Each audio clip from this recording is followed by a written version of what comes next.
என்று சொன்ன ஷீலா தன் அருகே அழுது கொண்டே நிற்கும் நட்சத்திராவை பார்த்தாள். சரியாக அந்த தருணத்தில் இதுவரை அழுது கொண்டிருந்த நட்சத்திரா தன் மௌனத்தை உடைத்தாள். அத்த, என்ன பேசிட்டு இருக்கீங்க? என்னோட கல்யாணத்தை பத்தி நீங்க எப்படி முடிவு பண்ணலாம்? எனக்குன்னு ஒரு ட்ரீம் இருக்கு, லட்சியம் இருக்கு. என்னோட ஃபியூச்சரை பத்தி நான் யோசிக்கணும். ஒரு டாக்டர் ஆகணுங்கிறது தான் என்னோட கோல். அதுக்காக நான் இன்னும் நிறைய படிக்க வேண்டியிருக்கு.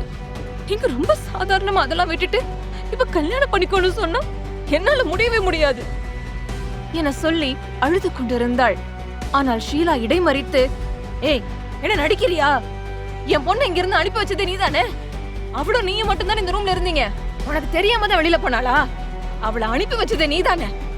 அதனால நீதான் அவளுக்கு பதிலா இப்ப இந்த கல்யாணத்தை பண்ணிக்கணும் என ஒரு விஷப்பாம்பை போல் நட்சத்திராவிடம் சீறினாள். அது நான் இங்க வந்ததே பிரியங்காவோட கல்யாணத்துக்காக மட்டும்தான். அவ இப்படி பண்ணுவான்னு எனக்கு தெரியாது. நீங்க என்ன தப்பா நினைச்சிட்டு இருக்கீங்க. உங்க பொண்ணு ஓடி போக நான் எந்த ஹெல்ப்பும் பண்ணல. நான் சொல்றது கேளுங்க ப்ளீஸ் அத்தை. என்ன இந்த மாதிரி சிக்கல்ல மாட்டி விட்டு என்னோட கனவை ஒட்டு மொத்தமா சிதைச்சிடாதீங்க அத்தை. நான் உங்ககிட்ட கெஞ்சி கேக்குறேன் என்று சொல்லிக்கொண்டே நட்சத்திரா தேம்பி தேம்பி அழுதாள். ஏ நாடகக்காரி, போதும் உன்னோட இந்த தேவையில்லாத பேச்சை இப்பவே நிறுத்து. இன்னைக்கு நீ இந்த கல்யாணத்தை பண்ணிக்காம இருந்தா நம்ம குடும்பமே அழிஞ்சு போகும்னு உனக்கு இன்னும் புரியலையா? அது மட்டும் இல்லாம அந்த விக்ரம் தம்பி துப்பாக்கி எடுத்து உன்னோட மாமாவை இதே இடத்துல சுட்டு கொன்னுடுவாரு. இப்ப நீ என்ன செய்ய போற நீயே முடிவு பண்ணு. எங்களோட பொணத்தை பாக்குறதுதான் உன்னோட விருப்பமா இருந்தா எங்களுக்கு ஒன்னும் பிரச்சனை இல்ல. தாராளமா நீ இப்பவே இந்த கல்யாணத்தை நிறுத்திட்டு இங்கிருந்து போயிடு. அப்பா அம்மா இல்லாத குறையே தெரியக்கூடாதுன்னு உனக்கு சாப்பாடு போட்டு போடுறதுக்கு ட்ரெஸ் எல்லாம் எடுத்து கொடுத்து உன்னை கஷ்டப்பட்டு படிக்க வைக்கிற உன் மாமாவுக்கு நீ இந்த மாதிரிதான் உன்னோட நன்றி கடனை திருப்பி காட்டுவியா? இந்த மாதிரி ஒருத்திக்குதான் நாங்க சாப்பாடு போட்டு வளர்த்தோமா? உன்னையும் எங்க பொண்ணு மாதிரி பார்த்தது எவ்வளவு பெரிய தப்புன்னு எனக்கு இப்பதான் புரியுது. இதுவே இப்ப இந்த பிரச்சனை எல்லாம் உன்னோட அப்பாக்கு நடந்தா நீ இப்படிதான் விட்டுட்டு போவியா என எமோஷனல் பிளாக்மெயில் செய்ய தொடங்கினார் ஷீலா. விஸ்வநாதன் ஒரு நிமிடம் தன் கோபத்தை குறைத்துக் கொண்டு நட்சத்திராவை மிக கூர்மையாக உற்று நோக்கினார். சொல்ல போனால் முதல் பார்வையிலேயே அவளது அந்த தெளிவான பேச்சும் முகத்திலிருந்த அந்த தெய்வீக கலையும் அவரை வெகுவாக கவர்ந்திருந்தன. ஆனால் அவளது பேச்சை கேட்டதும் அவருக்குள் ஒருவிதமான கலக்கமும் உறுத்தலும் ஏற்பட்டது. விக்ரமின் குணம் அவருக்கு அணு அணுவாக தெரியும்.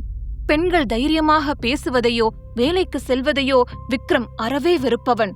அதுவும் நட்சத்திராவை போன்ற ஒரு லட்சியம் கொண்ட பெண்ணை விக்ரம் எப்படி ஏற்றுக்கொள்வான்?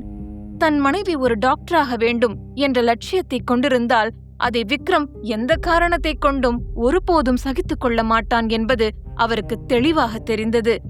ஆனால் நட்சத்திராவின் பக்கம் இருந்த நியாயம் மிக பெரியது. அவள் டாக்டராக வேண்டும் என நினைத்ததற்கு முக்கியமான காரணம் அவளுடைய கிராமத்தில் அடிப்படை சிகிச்சைக்கு என ஒரு மருத்துவர் கூட கிடையாது. அவளுடைய பெற்றோர் ஒரு சாலை விபத்தில் சிக்கிய போது அவர்களுக்கு சரியான நேரத்தில் முதல் உதவி கூட கிடைக்கவில்லை. அந்த தாமதமே இறுதியில் அவர்களின் உயிரை பறித்து கொண்டது. ஆனால் இப்போது விதியின் விளையாட்டு போல் திருமண பேச்சு எழுந்ததும் அவளுடைய கண்ணீர் நிற்காமல் வழிந்தது. அவளால் அந்த அழுகையை கட்டுப்படுத்தவே முடியவில்லை. அது மட்டும் இல்லாமல் திடீரென்று ஒரு அறிமுகமில்லாத மனிதனுடன் திருமணத்திற்கு சம்மதிக்க அவளால் எப்படி முடியும்? அந்த நேரத்தில் அவளது அத்தை ஷீலா ஆத்திரத்துடன் நட்சத்திராவின் முகத்தில் பளாரென ஒரு அறையை விட நட்சத்திராவின் கண்களிலிருந்து கண்ணீர் அருவி என கொட்டியது. என்ன செய்வதென்றே தெரியாமல் அவள் முற்றிலும் திகைத்து நின்றாள். அந்த சூழலின் தீவிரத்தை உணர்ந்த விஸ்வநாதன் இப்போது ஒரு முடிவுக்கு வந்தவராக மனோஜை திரும்பி பார்த்தார். மனோஜ், தேவையில்லாம பேசுறதுக்கு இப்போ டைம் இல்ல. இந்த பொண்ணுக்கு கல்யாண ட்ரெஸ் போட்டு ரெடி பண்ணி அவளை சீக்கிரமா மேடை கூட்டிட்டு வாங்க. லேட் பண்ணாதீங்க. டூ இட் ஃபாஸ்ட் என்று கடுமையான கட்டளையிட்டு விட்டு அங்கிருந்து கிளம்பிச் சென்றார். நட்சத்திரா நிலை குலைந்து அப்படியே மண்டியிட்டு அமர்ந்து விம்மி விம்மி அழத் தொடங்கினாள்.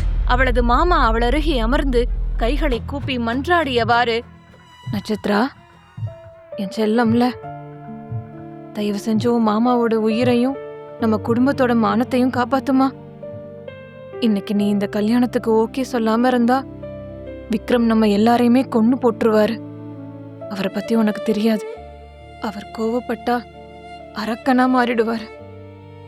தயவு செஞ்சு எங்களுக்காக இந்த கல்யாணத்துக்கு ஓகே சொல்லுமா, பிளீஸ்மா என நட்சத்திராவின் கையை பிடித்து கெஞ்சினார். அதே சமயம் திருமண மேடையில் விக்ரம் தன் இருக்கையிலிருந்து ஆவேசமாக எழுந்து நின்றான்.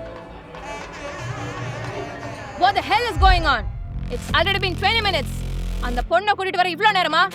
அந்த பொண்ணு இன்னும் 5 நிமிஷத்துல மேடைக்கு வரலனா இங்க என்ன நடக்கும்னு எனக்கே தெரியாது என கர்ஜித்தான். என்ன செய்ய போகிறாள் நட்சத்திரா? குடும்ப மானத்தை விட தன் வாழ்க்கைதான் முக்கியம் என நினைத்த கல்யாண பெண் பிரியங்கா மணமேடையிலிருந்து தப்பி ஓடிவிட்டாள். ஆனால் அம்மா அப்பா போல் பார்த்து கொண்ட மாமாவுக்காக நட்சத்திரா தன் வாழ்க்கையையே அந்த முரடனிடம் பணயம் வைப்பாளா? ஆனால் நட்சத்திரா அந்த அறைக்குள் அடைபட்டு போய் மூச்சு விடவே திணறிக் கொண்டிருந்தாள். அவளுடைய மாமாவும் மற்றவர்களும் அவளை சூழ்ந்து நின்று ஒரு பலிக்கடாவை போல் அவளை வற்புறுத்தி கொண்டிருந்தார்கள். நட்சத்திரா, இன்னைக்கு நீ இந்த மேரேஜுக்கு சம்மதிக்காம இருந்தா அந்த விக்ரம் நம்ம எல்லாரையுமே கொன்னுடுவான். நம்ம குடும்பமே நாசமா போயிரும். ஒரு தடவை நீ நல்லா யோசிச்சு முடிவெடுமா என அவர்கள் பாசமாக பரிதாபமாக கேட்பதாக இருந்தாலும் அது நட்சத்திராவிற்கு இட்ட கட்டளை போலதான் இருந்தது. டாக்டருக்கு படிக்க வேண்டும் என்ற தன் கனவு சிதைந்து போவதை பார்த்து துடித்து போன நட்சத்திரா தனக்கிருக்கும் ஒரே ஒரு கடைசி வாய்ப்பான தன்னுடைய பாட்டி பற்றி பேசினாள். நீங்க எல்லாரும் உங்களை பத்தி மட்டும் பேசுறீங்களே, பாட்டிய பத்தி நினைச்சு பாத்தீங்களா? நான் இல்லாம இருந்தா பாட்டி எப்படி தாங்கிப்பாங்க? நான் இல்லைன்னா அவங்களால உயிரோடவே இருக்க முடியாது. அவங்களோட நிலைமை என்ன ஆகும் என பதட்டமாக கேட்டாள். ஆனால் அதற்கு மனோஜ் ஒரு தந்திரமான பதிலை கூறினார். இங்க பாரு நட்சத்திரா, நீ ஒரு விஷயத்த மறந்துட்ட. அவங்க உன்னோட பாட்டி மட்டும் இல்ல, அதுக்கு முன்னாடி அவங்க என்னோட அம்மா. அத மறந்துடாத நீ. உன்னை பாத்துக்கிறதுக்காக தான் அவங்க இத்தனை வருஷமா உன் கூட கிராமத்துல இருந்தாங்க. நீங்க 2 பேரும் ஒருத்தருக்கு ஒருத்தர் ஆறுதலா இருக்கீங்கன்னு தான் உங்க 2 பேரையும் நாங்க தனியா விட்டுருந்தோம். நீ மட்டும் இந்த மேரேஜுக்கு ஓகேன்னு சொல்லிட்டா போதும். பாட்டிய நான் பர்மனண்டாவே இனி எங்க கூட கூட்டிட்டு வந்து வச்சுக்கிறேன். நைட்டும் பகலுமா பாட்டிக்கு என்னென்ன தேவையோ அதெல்லாம் நானே பாத்துக்கிறேன். என்னதான் இருந்தாலும் அவங்க என்னோட அம்மா இல்லையா? நீ அத பத்தியெல்லாம் கவலைப்படாத. இனிமே பாட்டி எங்க பொறுப்பு. ஆனா நீ இப்போ இந்த மேரேஜுக்கு மட்டும் ஓகே சொல்லிடுமா செல்லம்ல? இப்போதைக்கு இந்த கல்யாணம் மட்டும் நடந்தா போதும். எப்படியாவது கொஞ்ச நாள்லயே அந்த விக்ரம் கிட்ட இருந்து உன்னை பிரிச்சு கூட்டிட்டு வந்துருவோம். உன்னை காப்பாத்துறதுக்கு நாங்க வேற ஏதாவது வழிய கண்டுபிடிப்போம். இப்போ இப்படி ஒரு இக்கட்டான சூழ்நிலையில இந்த கல்யாணம் நடந்தே ஆகணும். அதுக்காக தான் உன்கிட்ட கெஞ்சுறோம் நட்சத்திரா, புரிஞ்சுக்கோ என மனோஜ் கெஞ்சினார். அதை பார்த்த ஷீலா கோபத்தில், என்னங்க அவகிட்ட போய் கெஞ்சிட்டு இருக்கீங்க? அப்பவே சொன்ன கேட்டீங்களா? ஓவரா ஊருக்கு பணம் அனுப்பாதீங்க. நம்ம என்னதான் பார்த்து பார்த்து பணம் அனுப்புனாலும் அவங்களுக்கு நம்ம மேல பாசமே இருக்காதுன்னு. அதே மாதிரி ஆகி போச்சு பாத்தீங்களா?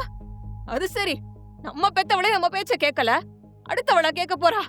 போச்சு, எல்லாம் போச்சு, நம்ம எல்லாம் சாக போறோம் என தலையில் அடித்துக்கொண்டே அழுது கொண்டிருந்தாள். மனோஜும் என்ன செய்வது என தெரியாமல் கலங்கியபடி நட்சத்திராவின் கையை பிடித்துக் கொண்டிருந்தார். அந்த தருணத்தில் நட்சத்திரா முற்றிலுமாக கைவிடப்பட்ட நிலையில் இருப்பதை உணர்ந்தாள். தன்னுடைய மாமாவிடமிருந்து வந்த ஒரே ஒரு போன் காலிற்காக கிராமம் முழுவதும் மகிழ்ச்சியில் துள்ளி குதித்து திரிந்தவள் அவள். இதுவரை சிட்டியில் இருக்கும் தன்னுடைய வீட்டிற்கு ஒரு முறை கூட அழைக்காத மாமா தன்னுடைய மகளின் திருமணத்திற்கு முதல் முறையாக அழைத்திருந்ததால் அவள் அவ்வளவு சந்தோஷமாக இருந்தாள். ஆனாலும் நட்சத்திராவின் பாட்டி முதலில் சிட்டிக்கு வர சம்மதிக்கவே இல்லை. ஐயா, நம்ம சிட்டிக்கு போக போறோம். பாட்டி, உன் ட்ரெஸ் எல்லாம் எடுத்து வச்சிட்டியா? நான் இந்த சுடிதார் எடுத்து வைக்கட்டுமா? அன்னைக்கு ஒரு பிங்க் கலர் சுடிதார் வாங்கி கொடுத்தியே, அது எங்க இருக்கு பாத்தியா? நட்சத்திரா, இங்க பாருடி, ரொம்ப சந்தோஷப்படாத. நாம அந்த கல்யாணத்துக்கு போக வேண்டாம். அவன் என்னோட பையன்தான்.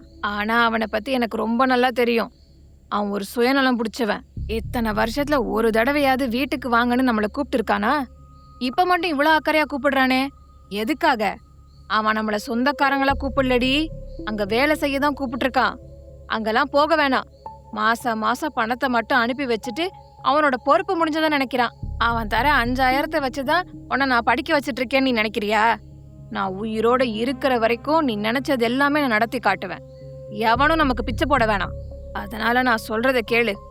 கல்யாண வீட்டுக்கு போகணுங்கிற ஆசைய மொத்தமா விட்டுடு என பாட்டி கடிந்து கொண்டாள்.